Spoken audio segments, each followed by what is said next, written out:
So welcome to Statisticspedia.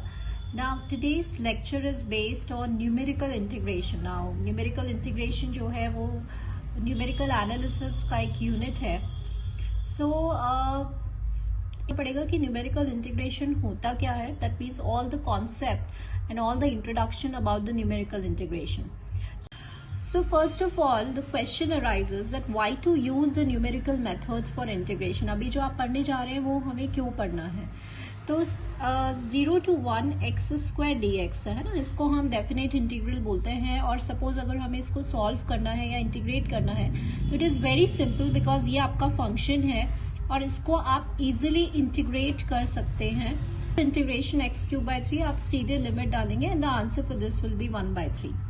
Right, this is how we solve the definite integrals. But suppose अगर आपका कोई integral ऐसा है from 0 to 4e minus x square dx. This is an integral. ये अब आपका function है. So it cannot be solved by this normal means. जैसे हम अब तक definite integral को solve करते आ रहे हैं उससे ये easily solve नहीं होगा. या अगर आपका इंटीग्रल कुछ ऐसा है x square minus 1, then also within some certain limits, let's say 0 to this, then also this is by the normal method, by the normal means of definite integrals, this cannot be evaluated. तो और either we can say कि suppose 0 to pi/2 root of sin x and dx अगर कोई trigonometric function लेते हैं हम, तो ये भी सॉल्व प्रैक्टिकल अप्रोच से it can not be solve. So क्या समझ में आ रहा है why we are doing this, कि अब तक हम डेफिनेट इंटीग्रल्स को नॉर्मल एलिमेंट्री मेथड से इजीली हमारा सॉल्व हो रहे थे, हम इंटीग्रेट कर रहे थे और लिमिट्स इवैल्यूएट कर रहे थे. बट कुछ ऐसे फंक्शंस होते हैं जिनको प्रैक्टिकली नॉर्मल मेथड से, एलिमेंट्री मीन से, जैसे हम अब तक सॉल्व कर रहे हैं डेफिनेट इंटीग्रल्स को, वैसे सॉल्व करना पॉसिबल नहीं होता है. तो इन इंटीग्रल्स को सॉल्व करने के लिए, इसको इवैल्यूएट करने के लिए हमें जिन मेथड्स की ज़रूरत पड़ती है वो होते हैं न्यूमेरिकल मेथड्स. और इन न्यूमेरिकल मेथड्स को बोला जाता है न्यूमेरिकल इंटीग्रेशन. दैट मीन्स कि some of the cases in that situations जहाँ पे इंटीग्रेंट को सॉल्व करना, डेफिनेट इंटीग्रल्स को इवैल्यूएट करना पॉसिबल नहीं होता है, तो वहाँ पे हम किसकी हेल्प लेते हैं, न्यूमेरिकल इंटीग्रेशन की. So this is the reason why we are approaching towards these techniques.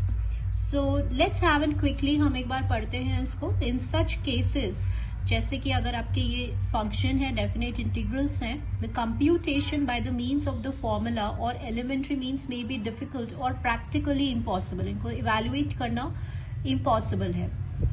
So students, आपसे एक रिक्वेस्ट है कि डोंट स्किप दिस कि बाय सेइंग कि ये तो थ्योरी पार्ट है, because this is a step by step sequence मैं डालूंगी न्यूमेरिकल इंटीग्रेशन पे, so that each and everything will be clear to you और आपको कुछ रटने की जरूरत नहीं पड़ेगी. इजीली कंसेप्चुअल मैनर में ही, अंडरस्टैंडिंग से ही आपको सब कुछ समझ में आ जाएगा.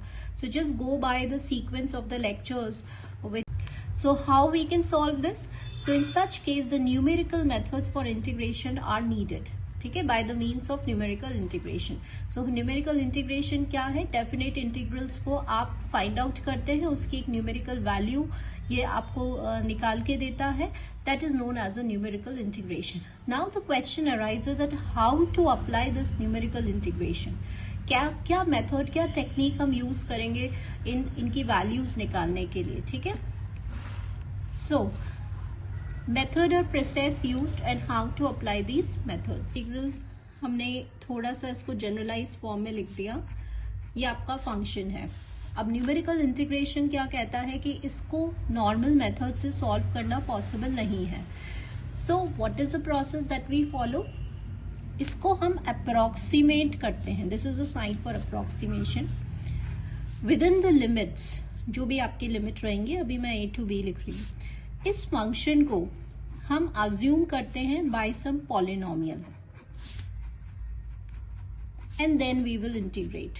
तो न्यूमेरिकल इंटीग्रेशन में क्या होगा कि this function will be approximated by some polynomial. अब इस पॉलिनोमियल को आप क्या बोलते हैं? Interpolating polynomial. ठीक है.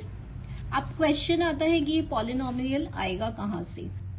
सो ये पॉलिनोमियल कुछ भी हो सकता है. आपने न्यूटन्स फॉरवर्ड इंटरपोलेशन फॉर्मूला पढ़ा है, ये पॉलिनोमियल वो भी हो सकता है। लेग्रैंजेस इंटरपोलेशन आपने स्टडी किया है, ये पॉलिनोमियल वो भी हो सकता है। तो अगर आपकी इंटरवल्स इक्वल हैं तो we can use this polynomial, could be Newton's forward also and could be Lagrange's also.